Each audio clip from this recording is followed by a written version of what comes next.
Bueno, muy buenos días, qué gusto encontrarnos nuevamente en este espacio virtual. Un atento y cálido saludo desde la Sección Nacional del Ecuador del Instituto Panamericano de Geografía e Historia. Quiero recordarles que este webinar estará disponible para visualizarlo después en el canal de YouTube, Facebook de IPGH Ecuador. Solicito por favor al público que silencie sus micrófonos, apague sus cámaras, para que no haya interferencia durante la transmisión de este webinar. Este webinar es gratuito, sin embargo, quienes deseen obtener un certificado, por favor dejaremos las instrucciones en el chat de Zoom. Continuando, el tema del día de hoy es usabilidad de la cartografía para la gestión de riesgos en el Ecuador. El objetivo principal del presente webinar será abordar el tema de gestión de riesgos desde un enfoque cartográfico, enlazado hacia las metas globales del marco de Sendai para la reducción de riesgo de desastres. Para ello nos acompañan en esta mañana tres expositores. Pablo Cabrera, quien es profesor de la Universidad Flaxo Ecuador, actualmente es director del Programa de Estudios Urbanos y jefe del Laboratorio Geosocial. Ha trabajado como investigador, conferencista y consultor en áreas de ordenamiento territorial, geografía de la salud y desarrollo local para diferentes instituciones públicas y privadas, involucrando en temas de percepción social del riesgo y temas de seguridad ciudadana. También nos acompaña Pablo Ordóñez, a quien agradecemos el haber propuesto este interesante tema de webinar desde la Comisión de Cartografía de la Sección Nacional. Pablo es ingeniero geógrafo y del medio ambiente, enfocado hacia la prevención y gestión de riesgos tecnológicos. Trabaja en plataformas y herramientas SIC desde el 2007 como funcionario público y consultor independiente. Es profesor invitado en la Universidad Internacional del Ecuador, así como en el programa de maestría UNIGIS para América Latina. Actualmente es el gestor de cartografía de monitoreos topográficos y geomáticos para el control de estabilidad de taludes en infraestructura petrolera de la EP Petroecuador. Pablo también es parte de la sección nacional, como lo había mencionado antes, es miembro alterno de la Comisión de Cartografía. Y finalmente nos acompaña Pablo Melo. Pablo se ha desempeñado como docente y coordinador en la Maestría de Prevención y Gestión de Riesgos del Instituto de Altos Estudios Nacionales, así como coordinador de la misma. De igual forma, ha sido profesor invitado para la Universidad Internacional SEC en los programas de Maestría de Gestión Ambiental y en la SPOCH como docente en la Maestría de Riesgo Parcelario de la Facultad de Recursos Naturales. Muy buenos días, una cordial bienvenida a los tres expositores del día de hoy, de igual manera una cordial bienvenida al público que nos acompaña. Bien, les quiero recordar a los expositores que tenemos 15 minutos para su presentación, luego abriremos el espacio de preguntas, por lo que todas las inquietudes que tenga el público solicitamos por favor dejarlas en el chat para al final, en el espacio de preguntas, proceder a las respuestas. Vamos a empezar con el primer tema titulado Evaluación multiescalar y visualización espacial de la vulnerabilidad social, índice de privación multidimensional, que será presentado por Pablo Cabrera. Adelante, Pablo, bienvenido, buenos días. Listo, muchas gracias María José, muchas gracias colegas y a todos los presentes. Aquí, ¿me escuchan bien? Sí, se te escucha bien. Ya, perfecto. Entonces, bueno, comienzo con la presentación de evaluación multiescalar y visualización espacial de la vulnerabilidad social. Hablamos sobre un índice de privación socioeconómica que utiliza distintas dimensiones e indicadores, ¿no? Eh, bueno, si bien el encuentro de hoy día es sobre gestión del riesgo, ustedes mejor que yo conocen que el riesgo no puede ser entendido solamente desde la amenaza, sino desde la vulnerabilidad, ¿no? Y la exposición. Así que yo me enfocaré en esta presentación en la vulnerabilidad y la vulnerabilidad social, ¿no? A través de una visión multiescalar y multidimensional. Ustedes ven ahí una foto en donde puede representar cualquier barrio periférico de América Latina, ¿no? Y vemos ahí una mujer lavando ropa, muy probablemente no tiene agua potable, ¿sí? Muy probablemente no tiene alcantarillado, ¿sí? Tal vez tenga educación primaria, pero ya no secundaria ni universitaria, y tendrá que trasladarse, si quiere hacer atender a sus hijos, a sus hijas, tendrá que trasladarse un buen trecho, ¿no? Una buena distancia a algún servicio de salud.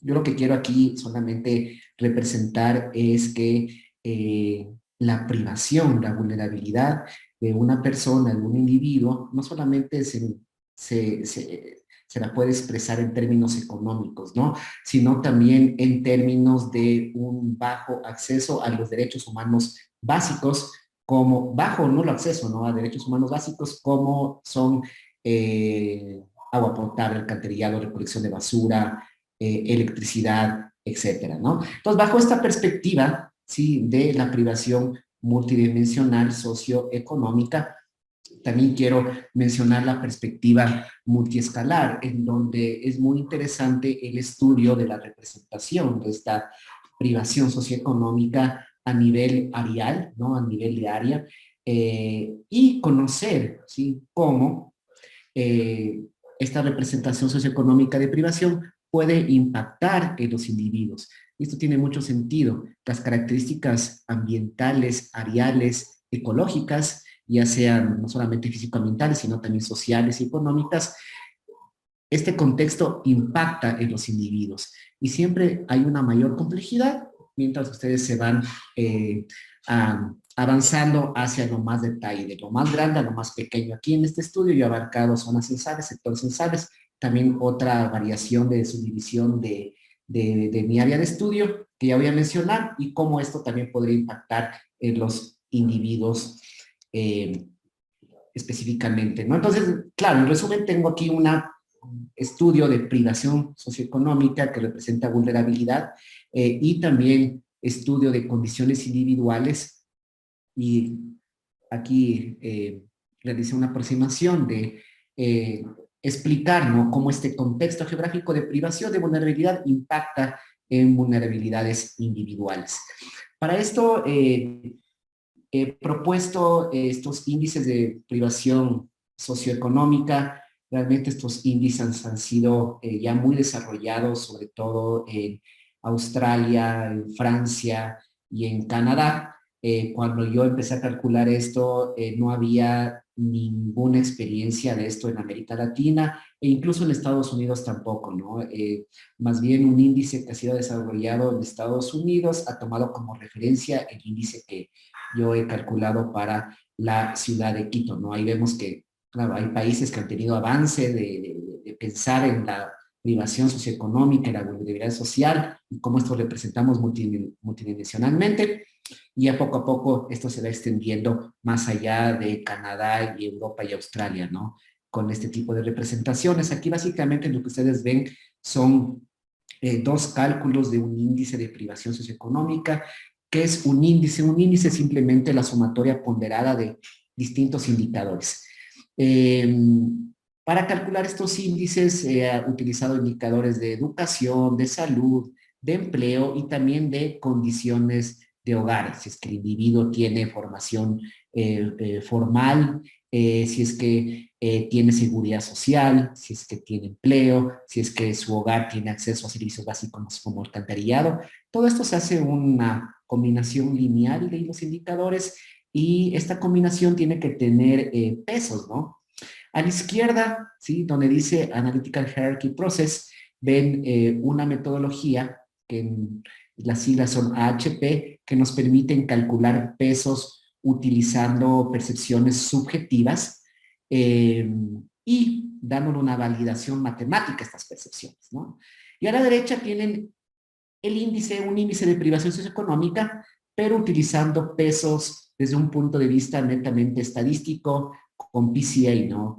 Con análisis de componentes principales. Entonces los indicadores son muy parecidos para ambos índices, ¿sí? Pero la forma de crear los pesos es distinta, ¿no? HP y PCA.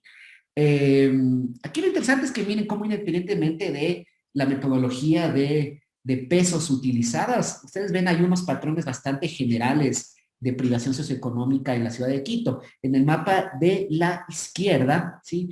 Tenemos zonas verdes, amarillas, anaranjadas y rojas, en donde las zonas más rojas significan zonas de una alta privación socioeconómica, ¿no? Y análogamente en el mapa de la derecha, las zonas más oscuras también significan una alta privación socioeconómica. Miren cómo, independientemente del método para crear el índice de privación, vemos zonas como bastante complejas, bastante vulnerables, sobre todo ubicadas en las periferias extremo sur y oeste de la ciudad. Voy a pasar a la siguiente diapositiva y solamente aquí no es necesario que entendamos las matemáticas, nada por el estilo, pero yo lo que quiero aquí expresar es de que ustedes también al mapa que tengo aquí anteriormente, por ejemplo a HP, puedo hacerle una lógica difusa, ¿no? Es decir, con esta lógica difusa, reordenando los indicadores, ¿sí? Se puede decir de que no necesariamente hay un solo escenario de privación, sino puede haber distintos escenarios de privación. El tiempo está avanzando rápido, me puse el cronómetro. No voy a detener en las matemáticas, pero me voy a detener en este ejemplo como a partir de una primera visualización espacial de un índice de privación, se pueden crear con lógica difusa escenarios alternativos, ¿no? Aquí he generado, miren, son en total 7 escenarios alternativos sobre privación socioeconómica del mismo índice, pero con esta lógica difusa. Y lo interesante de esto es que tiene implicaciones para la política pública, ¿no?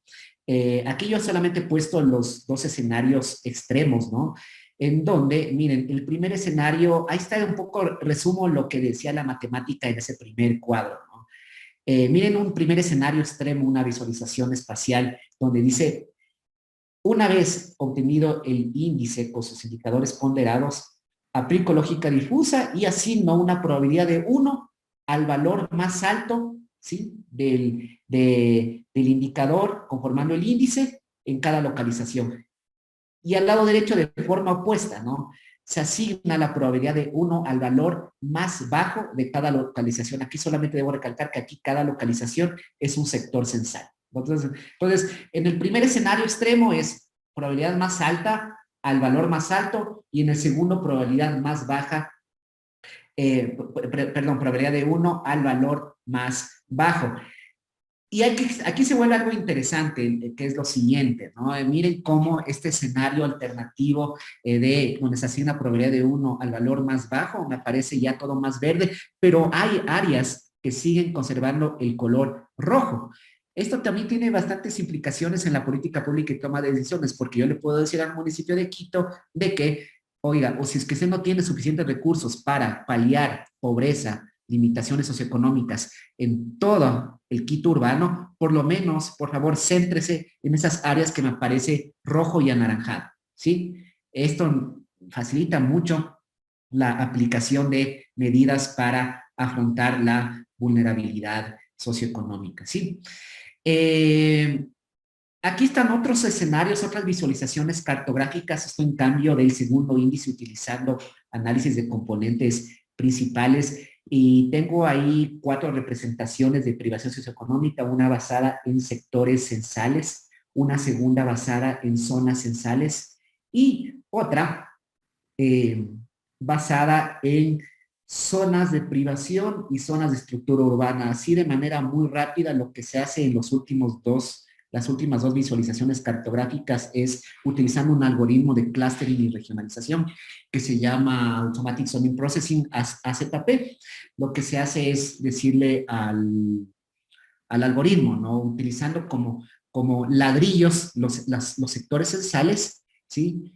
Y utilizando la información de privación, subdivídame a Quito en zonas, ¿sí? Que representen valores altos o bajos de privación. Y en tanto, y lo mismo para la última visualización de estructura urbana, utilizando como ladrillos de construcción los sectores censales y con datos de estructura urbana. Esto se tomó con imágenes satelitales, se analizó rugosidad, sombreado, algunas variables de estructura urbana. Se le dice, con estas variables de estructura urbana, ¿sí? Y utilizando los ladrillos de sectores censales, subdivídame a Quito en zonas que son más o menos parecidas, ¿sí? En estructura urbana, ¿no? Bueno, aquí mi pregunta era, ok, si represento privación socioeconómica de distintas formas, con distintas subdivisiones, tengo resultados distintos. Ahí lo que hice fue evaluar cómo impacta estas zonas de privación en calidad de vida autopercibida, ¿no? Y también pregunté a distintos expertos si es que, qué subdivisión, ¿sí? ¿Qué escala preferirían, ¿sí? Para estudiar calidad de vida urbana en Quito. Entonces, ya un poco como matemáticamente para resolver esto, es simplemente tener, ¿sí? Mi variable dependiente va a ser a nivel individual, la calidad de vida. Esta ecuación va a tener otra variable independiente que tome en cuenta, que es salud, que es preguntándose cómo la salud puede influenciar en la calidad de vida, ¿sí? Esa es la X y J, ¿sí?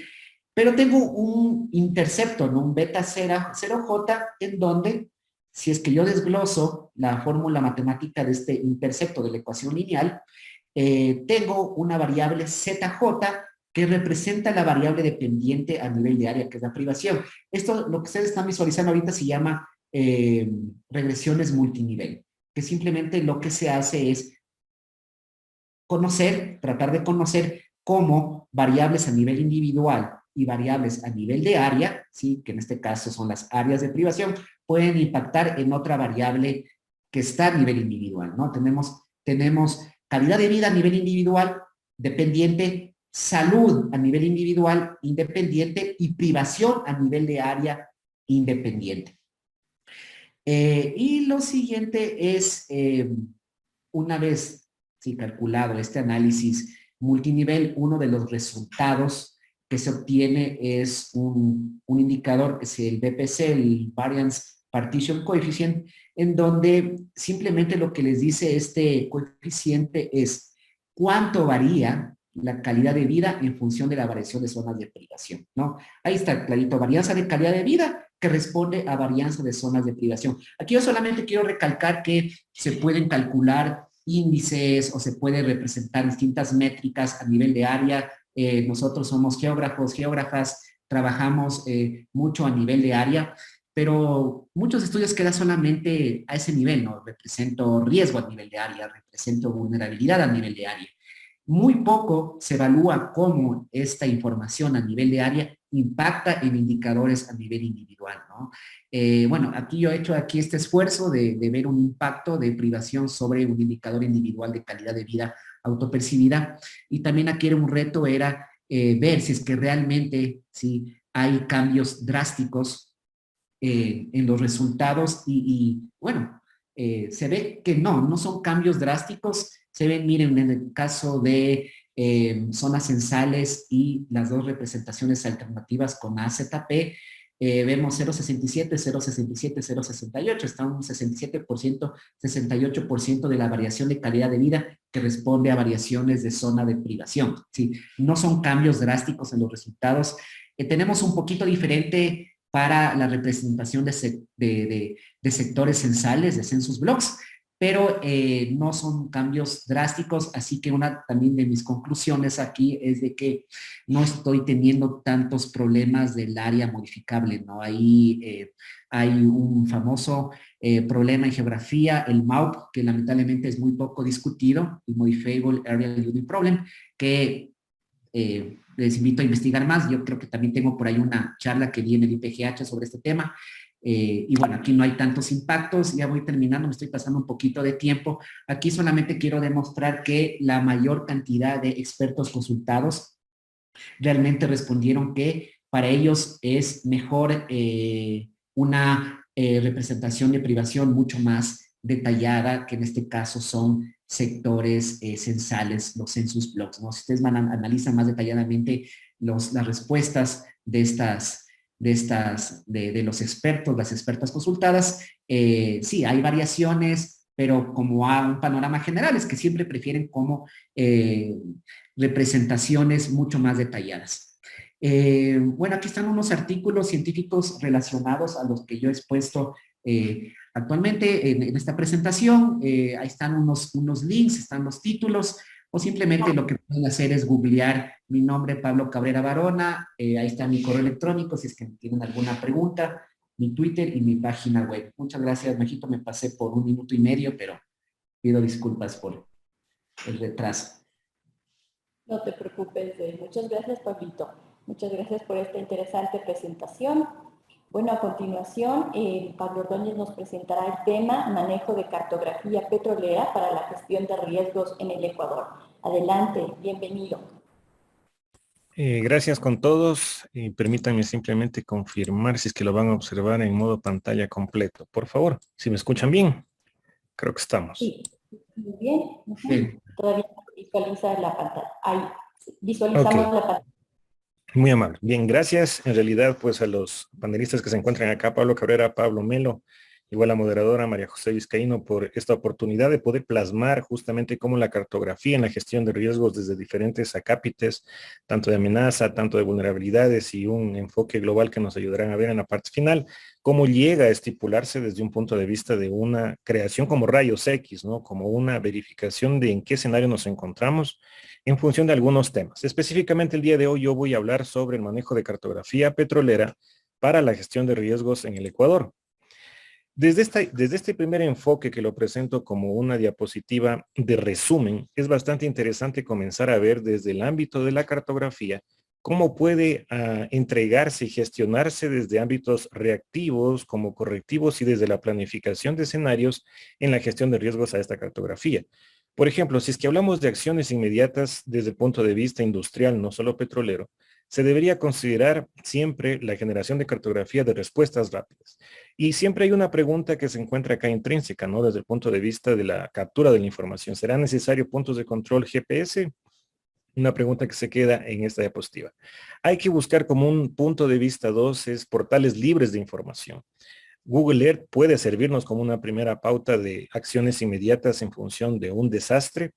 También se pueden verificar bases de datos web, sean propias como también citadas de punto de vista secundario, y mediciones con medios directos o indirectos disponibles, considerando que si me encuentro en la parte reactiva de respuesta a emergencia, lo primero que tengo que ver desde el punto de vista petrolero es dar continuidad a la operación del negocio.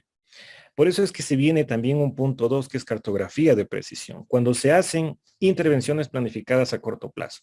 Acá sí se puede estipular, ya se puede gestionar lo conocido hoy por hoy para algunas aplicaciones ingenieriles, vuelos dron como LIDAR con tecnología RTK o PPK, imágenes satelitales de acuerdo a su recurrencia y la visita que se puede hacer para poder capturar y monitorear, de ser el caso, alguna amenaza desde el punto de vista natural o de imágenes radar.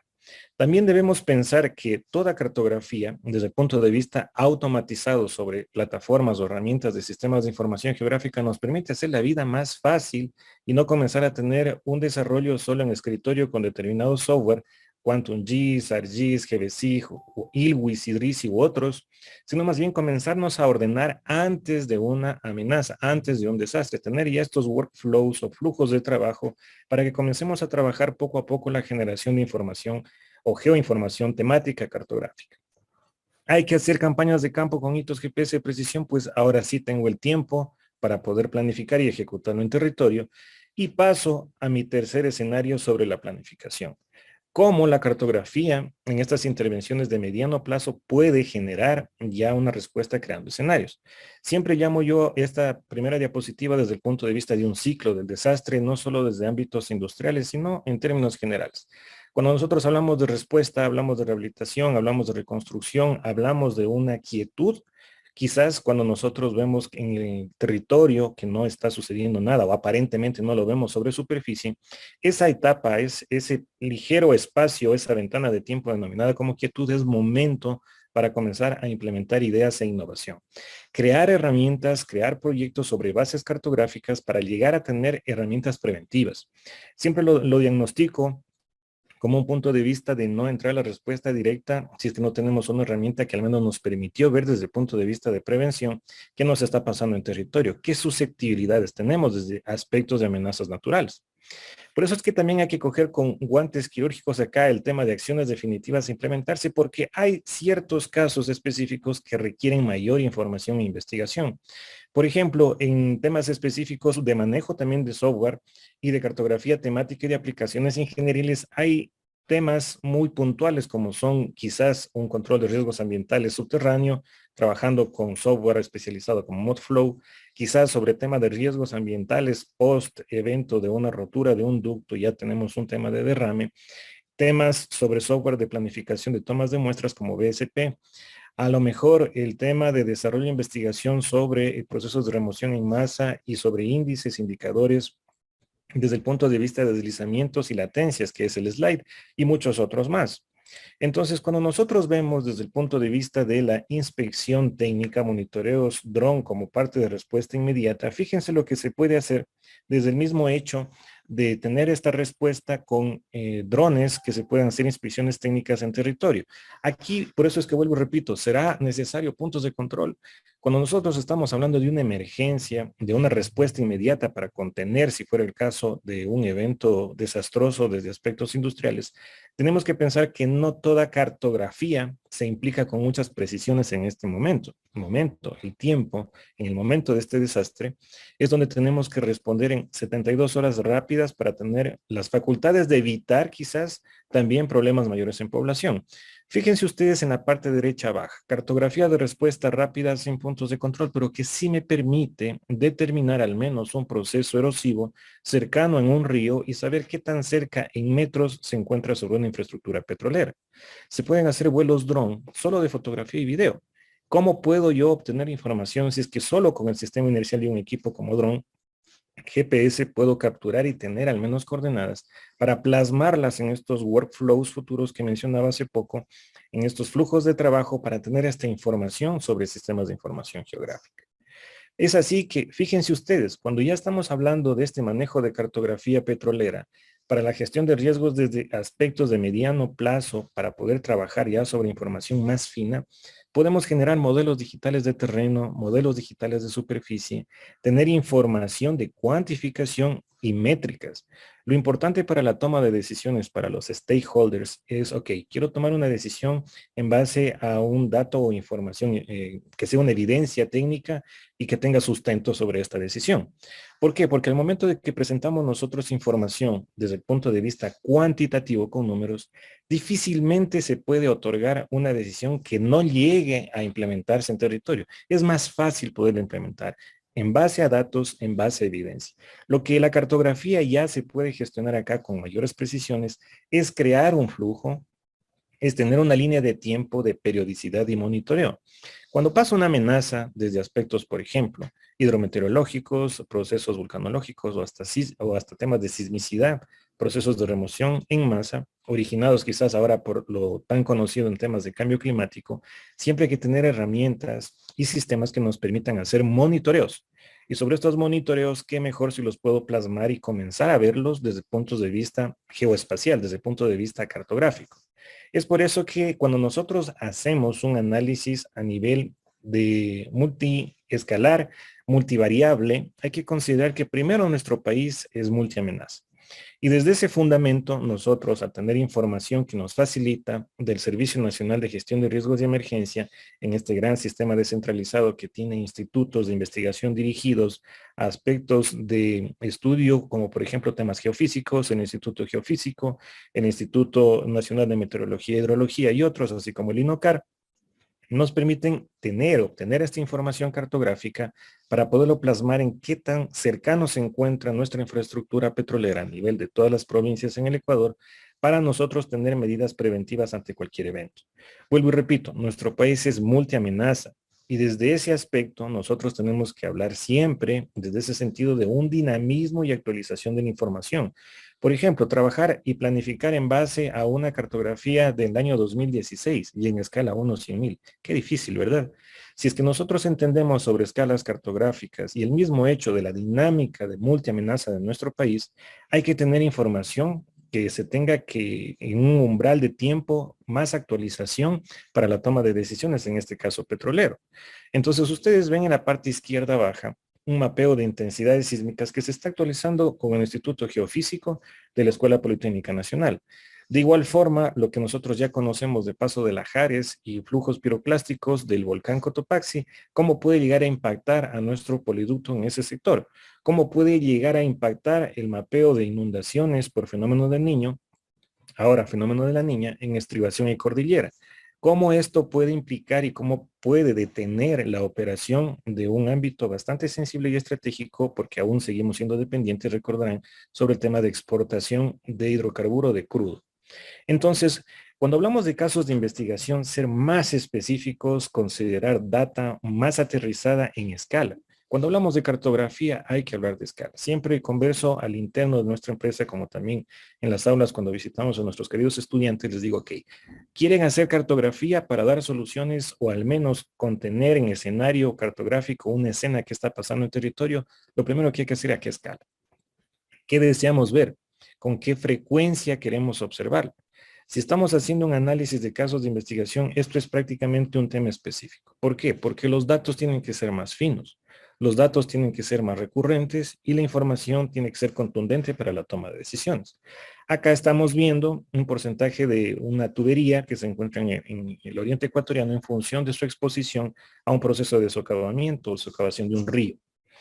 Cuando nosotros hablamos de este tipo de cartografía y acogiendo mucho también la colaboración del Servicio Nacional de Gestión de Riesgos y Emergencias, es obtener lo que ya está hecho, esa información histórica y sobre esa información histórica, ok, ¿cómo puedo llegar a implementarla dentro de mi operación, dentro de mis trazados, dentro de mis terminales de combustible como de distribución de los mismos hidrocarburos y saber y comenzar a focalizar? Mapeo de calor. Como lo que ustedes bien comienzan a conocerlo desde el punto de vista de semaforización, lo más rojo, quizás lo más expuesto, quizás lo más vulnerable, lo más susceptible a una amenaza, y vamos en la escala de colores amarillos, tomates hasta verdes, hasta la parte más baja, ¿no? Desde lo más alto hasta lo más bajo. Esto ya está prácticamente más que internacionalizado, un mapeo de calor, una semaforización con la finalidad de que se haga fácil la interpretación al momento de tener estos escenarios. Es por eso que ustedes pueden ver acá un mapeo de vulnerabilidad física de infraestructura petrolera en un proceso de prácticamente erosión lateral de un río en uno de los flancos que se encuentra en su paso en el oriente ecuatoriano. Cuando nosotros hablamos específicamente de cartografía en la gestión de riesgos en el sector petrolero, desde el punto de vista que veíamos una captura de datos quizás lo más precisa posible en los primeros días, usted quiere respuesta, usted quiere un escenario, usted quiere tener una imagen. ¿Será que necesitamos precisiones en ese momento? Pasamos ya una etapa de al menos un periodo corto de tiempo para comenzar al menos a tener puntos de control y generar mejor geoinformación para la toma de decisiones. Esa planificación la tomamos ya en un mediano plazo, quizás largo plazo también, pero ya con información más precisa. ¿Qué herramientas ahora podemos implementar luego de las lecciones aprendidas que tuvimos en la respuesta inmediata, en el aspecto correctivo, en la planificación, y si es que podemos solucionar en ese aspecto, pues comenzamos a tener en esa creación de escenario con cartografía la toma de decisiones en función de la exposición de infraestructura? Si es que se necesita hilar más fino, no hay que parar acá. La cartografía sigue gestionándose desde aspectos investigativos, como los vimos. Por eso es que en esta diapositiva la presentamos con la finalidad de ver en unos rayos X una radiografía de cómo en aspectos industriales, como en aspectos petroleros, la cartografía tiene un antes y un después. ¿Por qué lo digo así? Porque primero nos permite visualizar escenarios siendo preventivos y con visión de perspectiva estratégica, que esto poco a poco hay que irla canalizando en diferentes industrias, en diferentes sectores. Porque la clave de la cartografía en la gestión de riesgos en la industria petrolera se basa en técnicas, en metodologías y en ciencia que transmite a través de productos cartográficos, primero el entendimiento de los peligros, la gestión del peligro como tal y el riesgo y el aprendizaje de lecciones aprendidas ante eventos adversos. Esto inicia siempre con un compromiso y voluntades con seguridad de los procesos a nivel industrial. ¿Cómo y en qué parte de mi cadena de valor, desde la producción, el transporte, la refinación, el comercio nacional como el comercio internacional de una infraestructura petrolera, puede, a través de compromisos, llegar y ligar con cartografía, creando escenarios para la toma de decisiones? Hay algo importante acá. Siempre tenemos que alinearnos a lo que son mega paraguas o mega sombrillas, como las llamo yo, en este sentido de gestión de riesgos, como lo que es el marco de Sendai. Y una de sus principales estrategias o puntos de vista es entender el peligro y comenzar a visualizarlo sobre el aspecto de riesgo.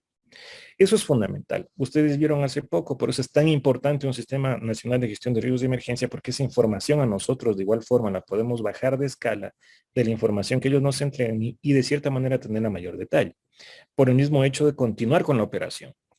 La gestión de riesgos es un paraguas desde un punto de vista grande, general, y esa es una herramienta y proceso a la vez que nos permite tomar lo que ustedes están viendo acá en estas claves, que las llamamos como claves, en donde la cartografía llega a ayudar a la gestión de riesgos. Siempre hay que tener lecciones aprendidas y aprendizajes de experiencia, y sobre eso en qué fallamos, qué podemos mejorar, qué información necesitamos y en qué escalas cartográficas para poder hilar más fino en esa toma de decisiones. Es por eso que en esta última diapositiva, como un aspecto de conclusión, siempre es bueno canalizar en dónde estamos al momento de generar cartografía en un ciclo, primero de gestión de riesgo tecnológico, y fíjense ustedes dónde hemos enmarcado de color rojo la caracterización de amenazas naturales como mapas. Recién estamos en un acápite de muchos de los que se encuentran, obviamente de forma dinámica, por lo que ya habíamos hablado hace poco, para a partir de eso tener una determinación de escenarios críticos y equipos. Hago un inventario y en función de eso, con estos escenarios, comienzo a hacer una evaluación dinámica de riesgo. Y lo que siempre se necesita en sectores industriales como tal, y creo que yo en todos los sectores pensaría que debería ser fundamental, la estimación del riesgo, tanto de forma cualitativa como de forma cuantitativa. Acá hay muchas metodologías y de entre ellas hay unas que se denominan a prueba de fallos, what if, qué pasaría si, o temas de efecto dominó. Inicio con un proceso de remoción en masa, se rompe un ducto, inicia un proceso de derrame, quizás en algunos momentos, en otras latitudes, se ven también temas de explosión, incendios, y esto se va cada vez maximizando. Es decir, es un efecto dominó. Y siempre en ese sentido, esta estimación de riesgo desde aspecto cuantitativo y cualitativo es facultable para entregar a los tomadores de decisión precisamente para eso.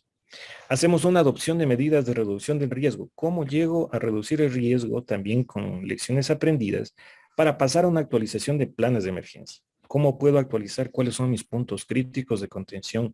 Quizás tendría que hacer una estadística específica para esto, para mejorar en temas de equipos, en temas de logística, en temas de contingencia. Entramos al proceso de reconstrucción sobre nuestra infraestructura, tenemos que reconstruir mejor. Fíjense ustedes que de acuerdo a los datos de la Oficina de Disminución de Riesgos de Desastres de la ONU, nos dicen que por cada dólar que se invierte en prevención, usted está ahorrando $4 en reconstrucción. Es decir, si es que yo tomo medidas preventivas desde el inicio de un proyecto, ese dólar que usted está trabajando sobre la gestión de riesgo, ese gran acápite en cualquier proyecto, en este caso industrial como petrolero, es factible para que se pueda considerar al menos esta idea del what if, que pasaría así, para que cuando tenga que reconstruir, si es que tengo que reconstruir, al menos tengo que la consideración de que aquí ocupé un tema preventivo y si es que ya no entra un tema de desastre, simplemente me estoy ahorrando $4. Imaginémonos esto a nivel macro. Ahí es donde entramos el proceso de recuperación y continuidad del negocio y ustedes ven que esto es un dinamismo que siempre se genera también en función de los ciclos de los desastres. Esa es mi presentación del día de hoy. Espero llegar justo con el tiempo de la presentación con la finalidad de continuar con el webinar, estimada María José y estimados asistentes del día de hoy. Muchas gracias. Muchas gracias, Pablito. Y para cerrar este espacio, haciendo una síntesis y ahondando en el tema de la cartografía, Pablo Melo nos presentará la cartografía en la gestión de riesgos de desastres, avances, perspectivas y desafíos. Adelante, por favor.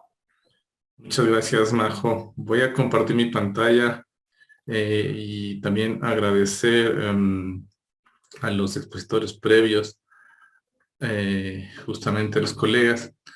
Quiero ver si es que, no sé si pueden ver mi pantalla. Sí, aún no está en modo presentación. Ya, ok. Sí, perfecto. Entonces, primero que nada, agradecerles por el espacio. Y la mía va a ser una presentación capaz, eso le digo a Majo, capaz me tome un poquitito más de tiempo, pero es importante tomar justamente lo que avanzaron Pablo Ordóñez y Pablo Cabrera en sus presentaciones.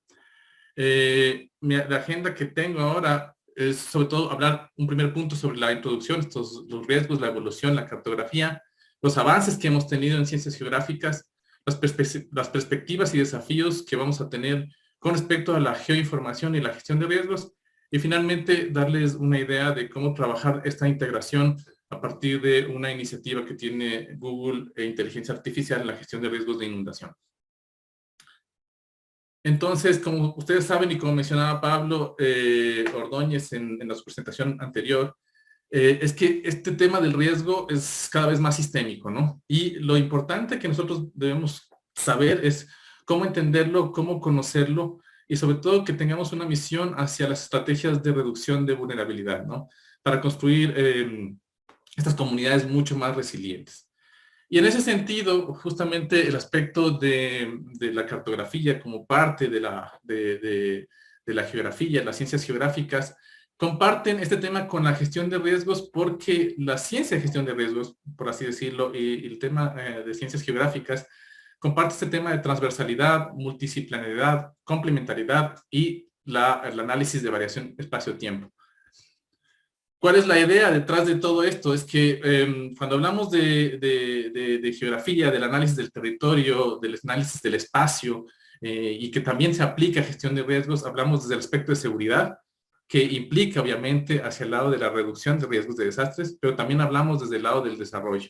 Entonces, en estas dos partes son claves y terminan siendo claves justamente para hablar de construcción de resiliencia en la comunidad.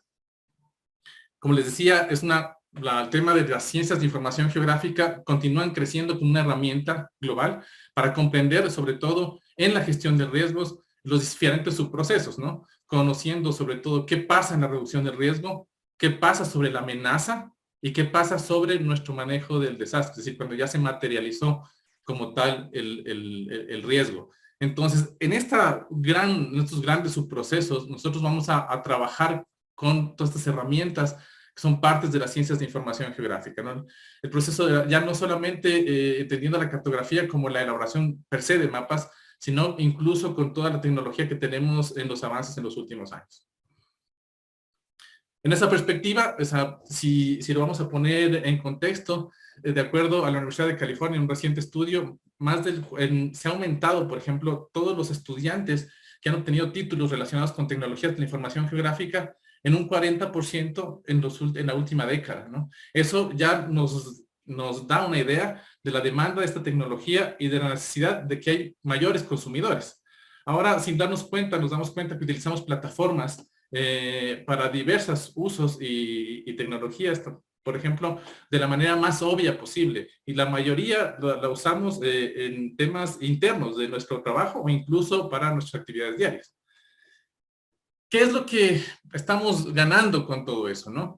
Es que de alguna u otra manera, en el tema de estas ciencias geográficas y geotecnologías, es que tenemos mayor precisión, como decía Pablo Ordóñez, tenemos mayor detalle. No sé si en este punto mejor información. Es muy probable que sí, eso ya depende de cómo lo usamos. Y aquí viene el tema de usabilidad, ¿no? Entonces ya tenemos cartografía que ha pasado de esta cartografía tradicional a numerosas herramientas digitales que mejoran la precisión de mapas tradicionales.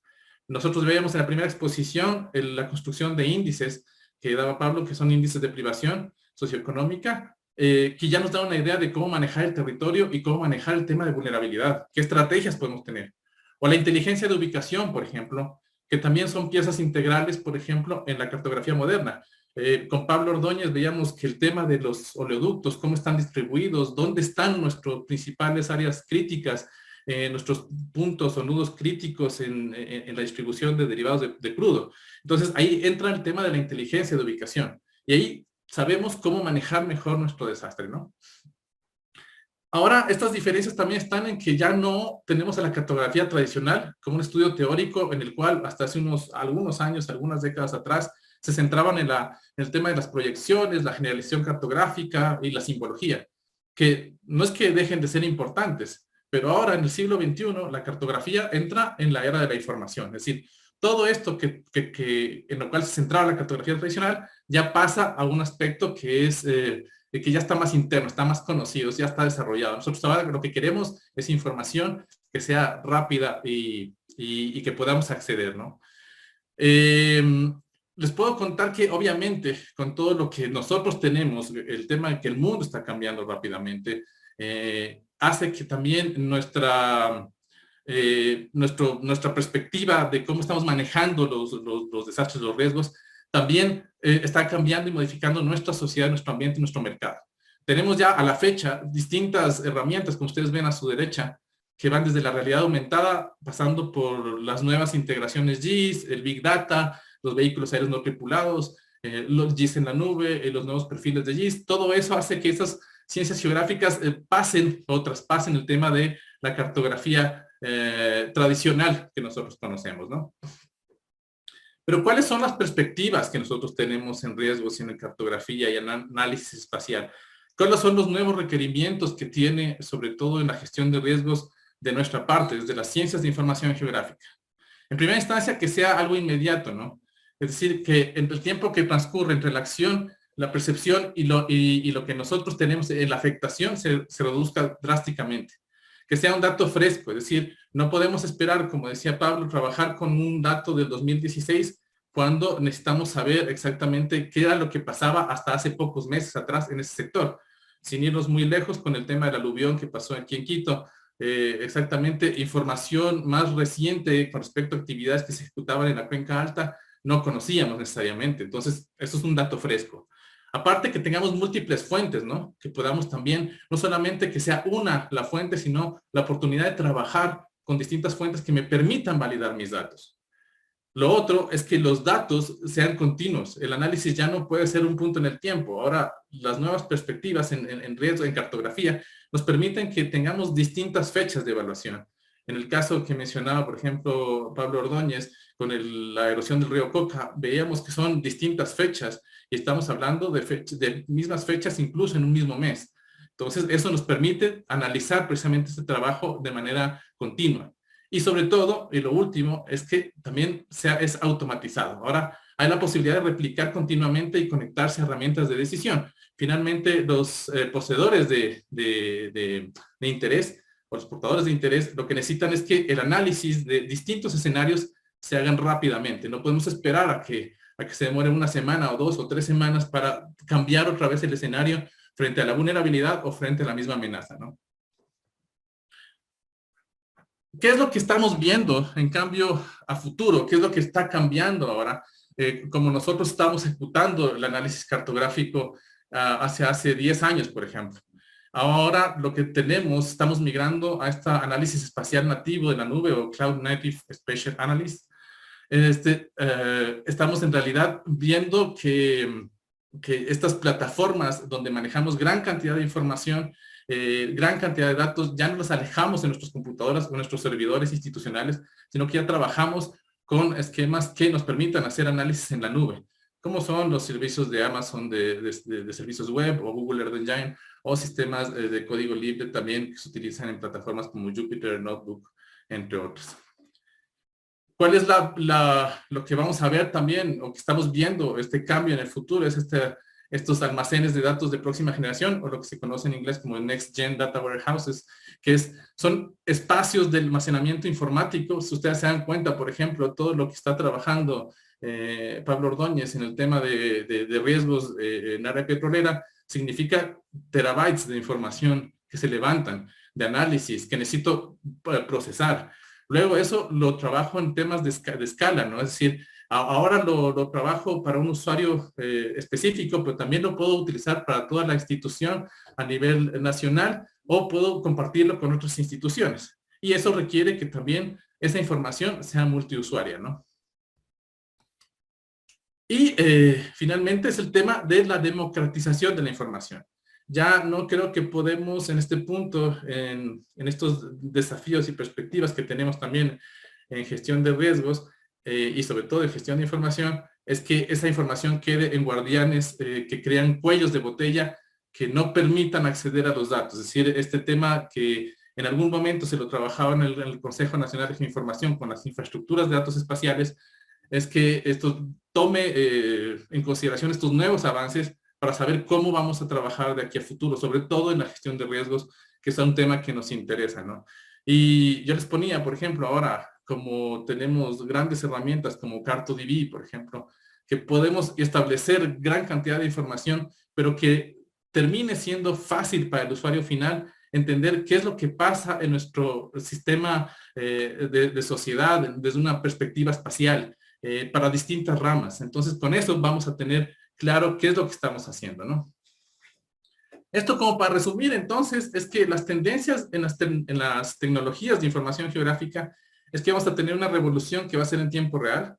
Es decir, rápido, nosotros queremos cada vez más rápido, más pronto los datos, una miniaturización de tecnologías como vemos con los drones, con los satélites pequeños, los SmallSats o CubeSats, que ya tienen capacidad de revisita más de una vez al día en distintos lugares del mundo, la proliferación de las nuevas plataformas móviles de sensores geoespaciales, nuestros mismos teléfonos se conviertan en sensores móviles, en sensores de información, la expansión de redes inalámbricas y de web, es decir, el Internet de las cosas, el web, el tema del 5G va a hacer que esto sea aún más demandante y obviamente con toda esta cantidad de información que vamos a trabajar estos primeros puntos, esos primeros 4 puntos, es que vamos a necesitar una capacidad de cómputo bastante grande, digamos, y sobre todo que vamos a trabajar más en aplicaciones que puedan trabajar con esta información.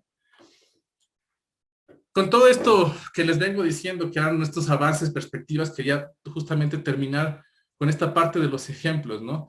Y algo que resume muy bien este tema de todas estas herramientas y lo que vemos y el avance en información geográfica y en apoyo de nuevas tecnologías como el tema de inteligencia artificial y machine learning. Google está trabajando en sistemas de alerta temprana para inundaciones.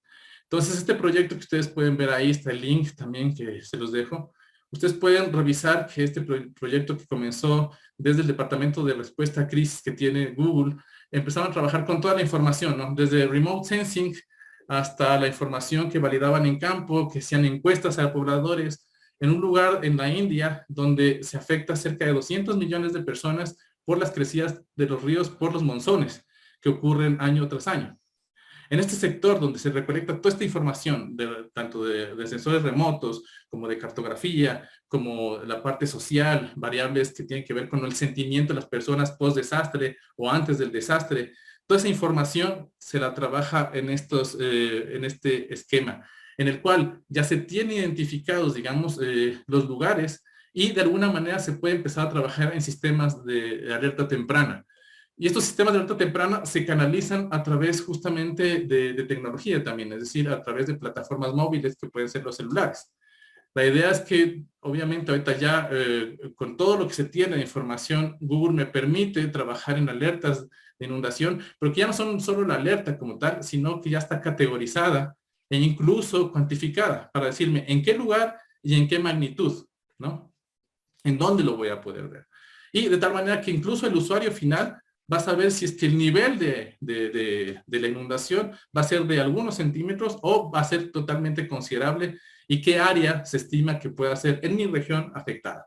Entonces, esos esquemas lo que hacen es que ya estas tendencias estén cambiando a futuro y de los investigadores de esta tecnología, esta aplicación de Google, inteligencia artificial, es que va más allá de los enfoques tradicionales del GIS y de mapas cualitativos como tal, sino que, como explicaba Pablo Cabrera en el inicio, con esto puedes hacer visibles procesos sociales que son normalmente invisibles, que donde hay conexiones sociales reales, donde podemos incorporar conceptos que no tienen una ubicación fija, como el tiempo, la emoción o la acción colectiva en un mapa. Podemos abrir conversaciones sobre el contexto local, donde se despliega la resiliencia y sobre todo dándole una claridad, algo más claro al concepto definido de resiliencia, es cómo podemos apoyar. Finalmente, como un mensaje general, y esto es a lo que quería llegar con mi presentación, es que tenemos algunos desafíos en la información geográfica y la gestión de riesgos Y es que en la cadena de valor del dato, en la gestión de riesgos, que va desde la recopilación de datos, la infraestructura, el acceso al personal técnico y el usuario, finalmente, el ciudadano, el tomador de decisiones, el que crea política pública, necesita que esa información sea accesible, accionable y precisa. Cuando hagamos eso, en realidad vamos a terminar dándole este término de usabilidad, precisamente para que tanto el ciudadano o el tomador de decisiones tenga claro con qué información va a trabajar. Eso es lo que quería indicarles. Espero haber estado dentro del tiempo, Majito. Muchas gracias y quedo abierto a la siguiente sección.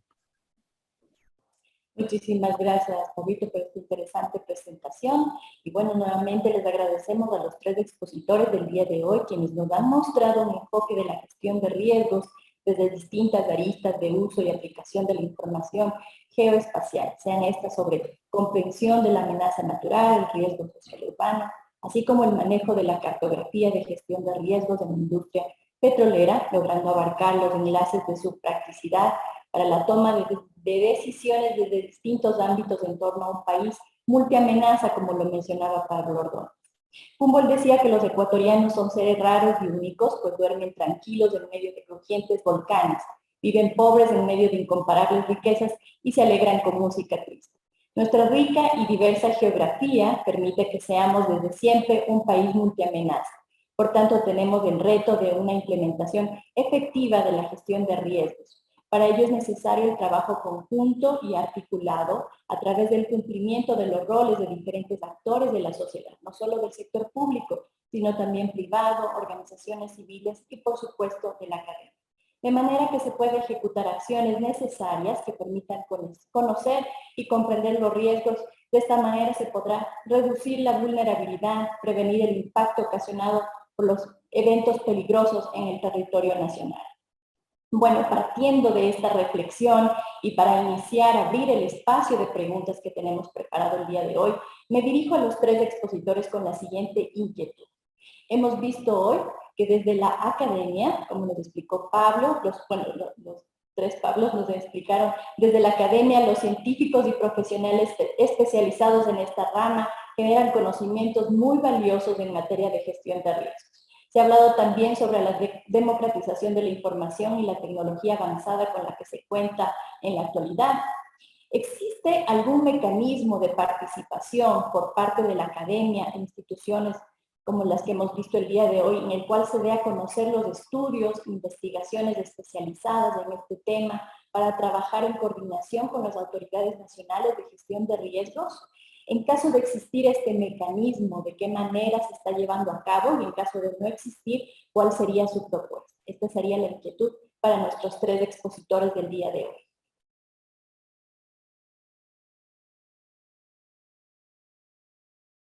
Tranquilos, no se desesperen. Cualquiera que desee iniciar adelante, por favor. No sé si es que podría empezar un poco, perdón que me adelante a los demás Pablos.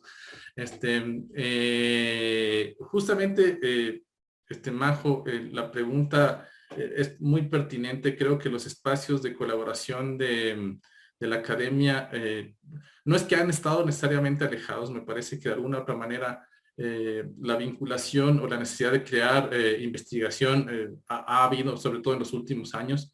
Creo que la colaboración institucional debe ser fortalecida. Es algo que el Servicio Nacional de Gestión de Riesgos, a través de la agenda de investigación que plantea justamente, que se lanzó a inicios de año, me parece, o a finales del año pasado, plantea justamente estos espacios de coordinación para tratar temas de gestión de riesgos que estén enfocados a las necesidades que tiene el país. Y desde esa perspectiva es necesario que convulguemos ese trabajo y que se haya un espacio de divulgación con estas estrategias. A mí lo que me parece es que la comunicación o la divulgación de que existen estos espacios a veces queda muy corta y necesitamos que existan esas experiencias, porque existe información, existen iniciativas. Lo que hace la academia es tratar desde la misma academia publicitarlo, hacerlo, pero todavía estos espacios de comunicación y de visibilidad me parece que son necesarios. sin duda hay cosas todavía por hacer. Alguien mencionaba la necesidad de trabajar sobre la ley de gestión de riesgos y esta marcada de cancha, como se dice, es necesaria establecerla ahorita para que justamente podamos impulsar desde una manera más institucional, con un marco legal más claro, cómo podemos ir trabajando academia con justamente instituciones. Muchas gracias. No sé si otro de nuestros expositores quiere Sí, comentar. claro. Si me permiten, mis compañeros Pablos, desde el punto de vista académico, sin lugar a dudas, la gestión de riesgo creo que no puede ser competitiva, tiene que ser completamente colaborativa. Y para eso siempre hay escuelas y de cierta manera facultades que se están fortaleciendo, formando cada vez más, porque recordemos que un escenario cambiante, más que nada en el presente como temas de cambio climático y hacia la gestión de riesgos de desastres, esto es una realidad. Y el cambio climático, si es que yo me enfoco hacia temas de fenomenologías hidrometeorológicas, es real. Como bien lo dijo Pablo Melo, hay que fortalecer quizás el tema de divulgación y comunicación. Sin lugar a dudas, esa es una brecha que hay que ir desde un punto cero a algo de 100 y 1000 en espacio y decir, tenemos que multiactores sentarnos y comenzar a trabajar desde el punto de vista de difusión. Desde el punto de vista de un sector industrial como el petrolero, comenzar a trabajar cada vez más sobre proyectos de investigación, quizás desde la academia, como se lo ha hecho, se lo ha venido haciendo con temas de tesis, pero tesis no solo de pregrado, sino también de posgrado. Acá tenemos justo profesionales que han estado vinculados hacia el tema de la academia desde el punto de vista de posgrado, y eso es bastante interesante e importante poderse vincular. Problemas como tal, multiamenazas, hay, el país por todo lado lo tiene.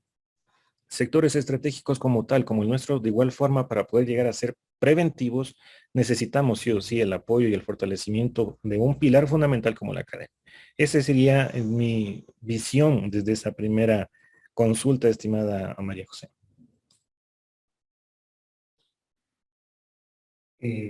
Muchas gracias, Pablos.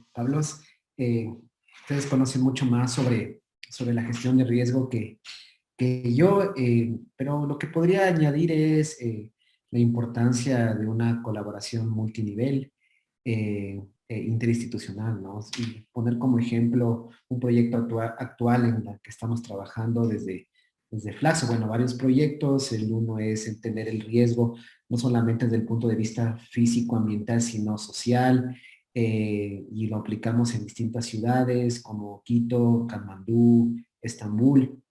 Entonces, no olvidarnos que no solamente es la parte físico-ambiental, sino hay la parte social, como dice Pablo Melo, Pablo Ordóñez, como estuvo en mi exposición, hablamos de riesgo social al crimen, por ejemplo, los riesgos laborales frente a la nueva ola de inteligencia artificial. O sea, hay muchas dimensiones sociales que vale la pena también trabajar.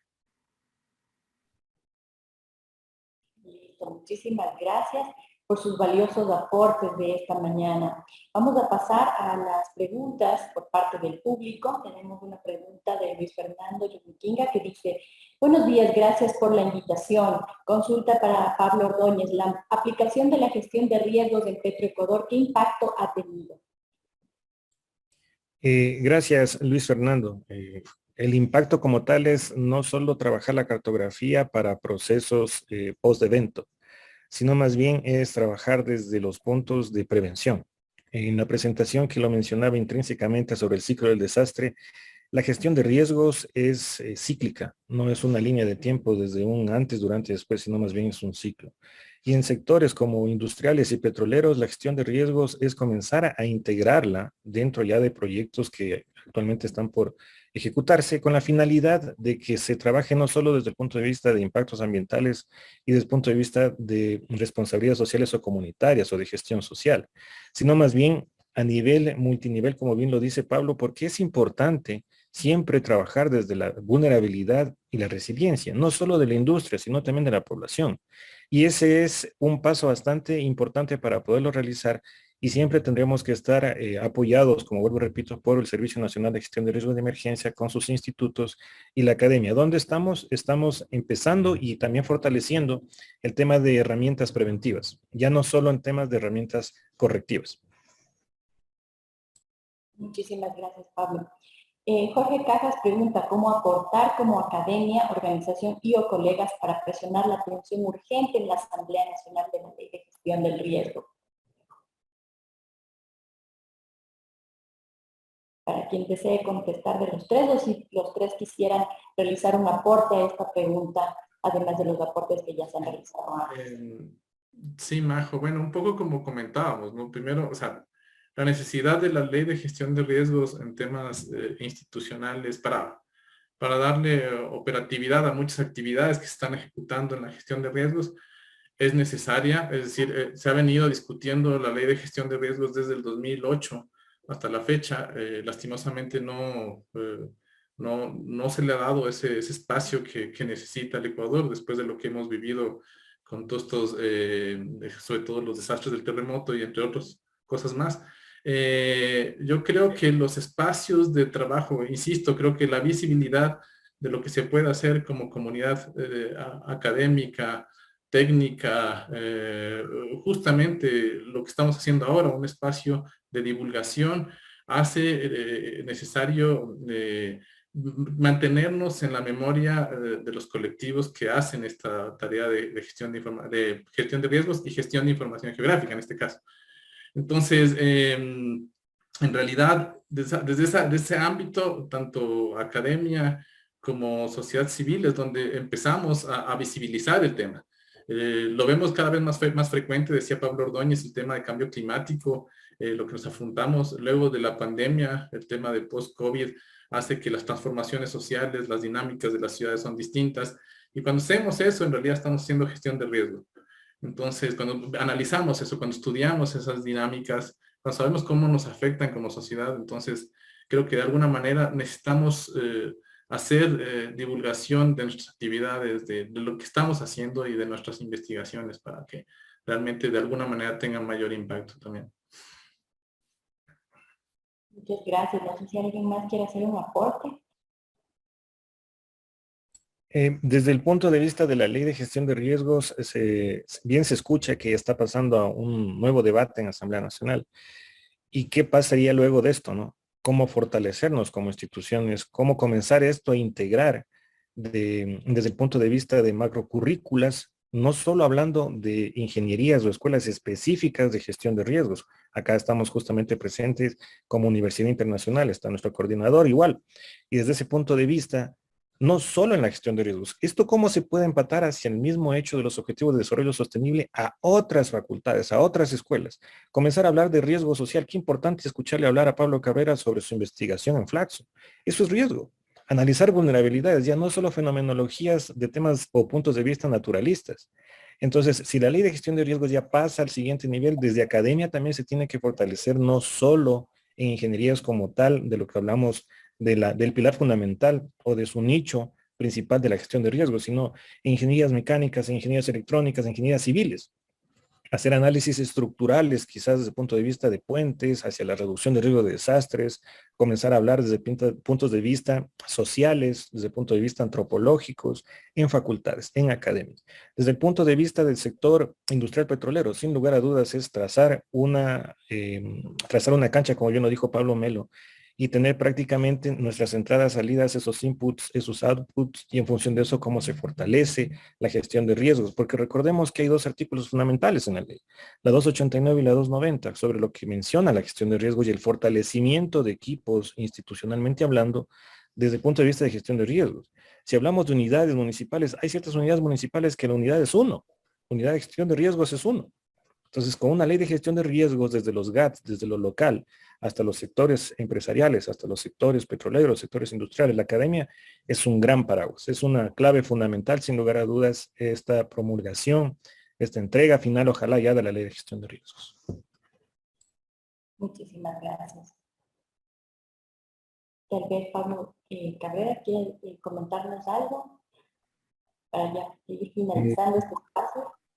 Sí, bueno, no tanto de la ley porque no conozco, pero un poco yo todavía soy ahorita ya escéptico de esta cuestión de leyes, porque pues, aquí en Ecuador tenemos las mejores leyes y no sabemos aplicarlas, ¿no?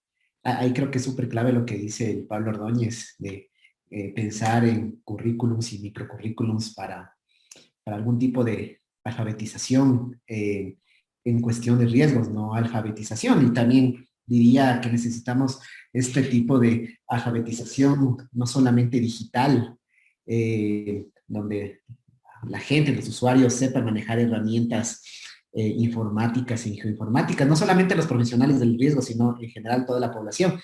Y añadiría, según lo que la súper interesante presentación del Pablo Melo, necesitamos, y yo suelo repetir eso, una alfabetización en inteligencia artificial, ¿no? O sea, si es que como población en general no conocemos ciertos conceptos básicos de riesgo. Recién ayer estaba revisando una tesis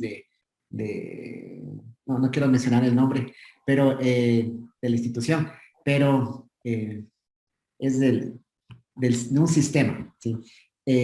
Ponía en la tesis desastres naturales, catástrofes naturales. Entonces, imagínense en una tesis que haga estas confusiones de conceptos, ¿no? Entonces, sí, yo creo que tiene que haber una masificación del conocimiento, así como ha habido una democratización del conocimiento geográfico en los últimos años, ya no solamente es algo de geógrafos o de expertos en informática, tiene que haber una masificación y democratización del conocimiento sobre los distintos factores que involucran al riesgo, tiene que haber una democratización del conocimiento de herramientas informáticas y un aprendizaje colectivo y constructivo y sistemático que va a durar años sobre cómo funciona la inteligencia artificial. Esta es una ola que se nos viene, o sea, es lo que habló el Pablo Melo, es súper importante, son nuevas herramientas, son nuevas plataformas, pero si no sabemos utilizarlas, poco nos van a servir, ¿no? Y van a contribuir más bien a incrementar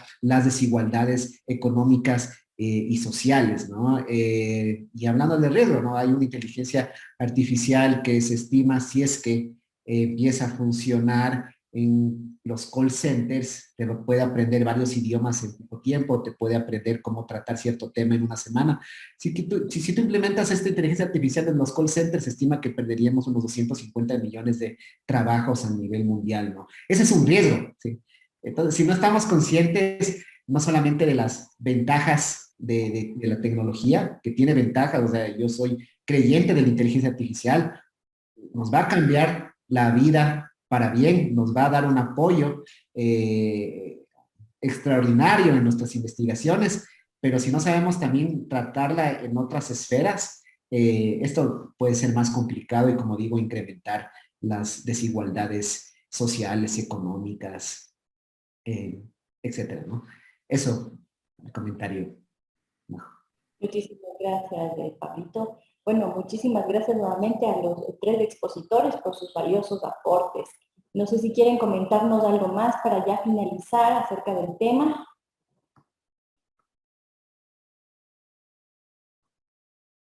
Pues bien, a nombre de la Sección Nacional del Ecuador nos sumamos a las felicitaciones del público por esta espléndida participación y entrega que han realizado el día de hoy, compartiendo sus estudios en materia de gestión de riesgos. Agradecemos también a las instituciones a las que ustedes pertenecen, de igual manera quienes nos han acompañado en esta mañana desde diferentes latitudes. Queremos invitarles a suscribirse al boletín de noticias para enterarse de las actividades que realiza la Sección Nacional del Ecuador durante este 2022. Les invitamos a ingresar a nuestra página web www.ipgh.gov.es. Para mí ha sido un honor compartir este espacio con estos tres destacados expositores profesionales científicos. Muchísimas gracias por este compartir.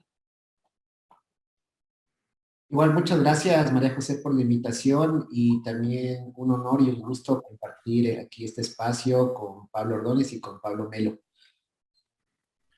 Muchas gracias también, Majo. Gracias por el espacio. Igualmente, gracias a los dos Pablos. Muchas gracias por compartir igual este espacio. Esperamos que sean en próximas ocasiones. Muchas gracias la convocatoria y muchas gracias, estimado Pablo Cabrera, Pablo Melo, de igual forma por el conversatorio y el espacio a través de la plataforma del Instituto Panamericano de Geografía e Historia. Muchas gracias, estimada María José.